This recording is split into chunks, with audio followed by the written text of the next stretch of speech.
Doctor Babasaheb Ambedkar शिक्षणाविषयी बोलताना म्हणाले, सामान्य माणसाला शिक्षण सुलभ होईल अशी व्यवस्था केली पाहिजे. खालच्या वर्गांना उच्च शिक्षण ही फार खर्चाची बाब होता कामा नये.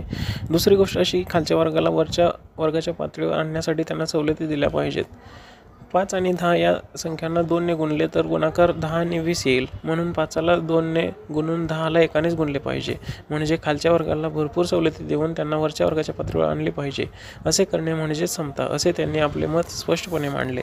शिक्षण ही एक पवित्र संस्था आहे. शाळेत माणसे सुसंस्कृत होतात. शाळा म्हणजे नागरिक तयार करण्याचे पवित्र क्षेत्र.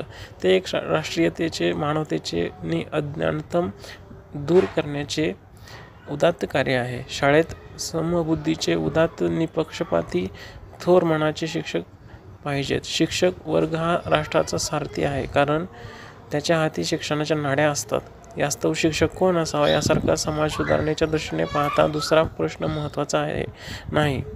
ब्राह्मण खालच्या वर्गातील लोकांचा तिरस्कार करतात. त्यांच्या बौद्धिक उत्कर्षाविषयी बेफिकिरी असतात. त्यांना जनावरांपेक्षाही ते कमी लेखतात.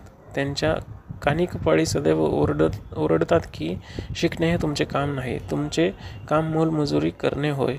शिक्षण हे ब्राह्मणांनीच करावे, म्हणून ब्राह्मणांच्या हाती शिक्षणाची सूत्रे देण्यात येऊ नयेत, अशी त्यांनी सरकारला सूचना केली. जय भीम.